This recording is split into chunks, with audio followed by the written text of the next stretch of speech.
नमस्ते दोस्तों। हाँ, आज हम एक बहुत ही पावन और महत्वपूर्ण व्रत वट सावित्री व्रत के बारे में विस्तार से जानेंगे। यह सच में विवाहित महिलाओं के लिए बहुत ही फलदायी और शुभ माना जाता है। तो चलिए बिना देर किए जानते हैं कि इस साल वट सावित्री व्रत कब है, कौन सी सौभाग्यवती स्त्रियां इसे रख सकती हैं और इसकी सही पूजा विधि क्या है।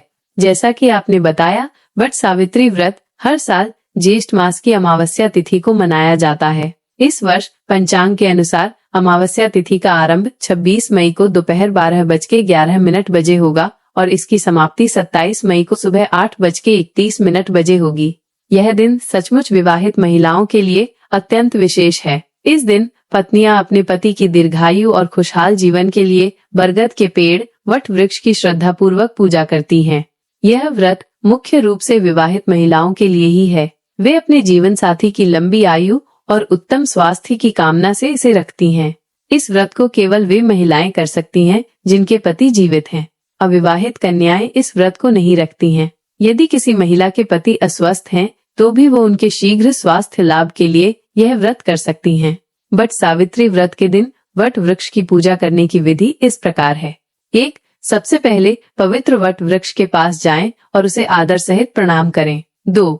इसके बाद वट वृक्ष के चारों ओर 7 बार परिक्रमा करें। 3. फिर वट वृक्ष की जड़ में शुद्ध जल अर्पित करें। 4. तत्पश्चात वट वृक्ष के नीचे एक दीपक जलाएं और धूप या अगरबत्ती प्रज्वलित करें। 5. इस दिन सावित्री और सत्यवान की पवित्र कथा अवश्य सुनें। यह कथा सावित्री के अपने पति सत्यवान के प्राणों को यमराज से वापस लाने की अद्भुत कहानी है और इसे सुनने से व्रत का महत्व और भी बढ़ जाता है। 6. अंत में व्रत करने वाली महिलाएं अपने पति की लंबी उम्र और कल्याण के लिए सच्चे मन से प्रार्थना और संकल्प लेती हैं।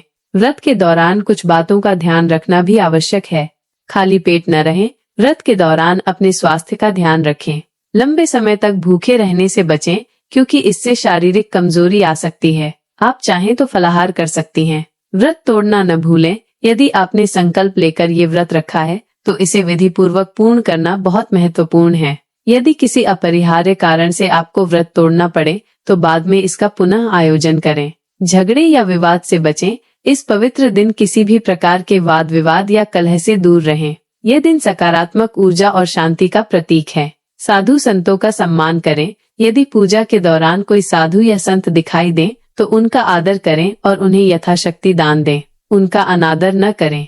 आध्यात्मिक ध्यान रखें। पूजा के समय केवल शारीरिक रूप से उपस्थित न रहें, बल्कि मानसिक रूप से भी ईश्वर और अपने पति के कल्याण में ध्यान केंद्रित करें। तो दोस्तों, ये थी वट सावित्री व्रत से जुड़ी संपूर्ण जानकारी, जिसमें हमने इसकी तिथि, पूजा करने का सही तरीका, कौन महिलाएं इसे रख सकती हैं और किन गलतियों से बचना चाहिए, इस पर विस्तार से चर्चा की। उम्मीद है कि ये जानकारी आपको उपयोगी लगी होगी। यदि आपको हमारी यह प्रस्तुति अच्छी लगी हो, तो कृपया हमारे चैनल को सब्सक्राइब करना न भूलें।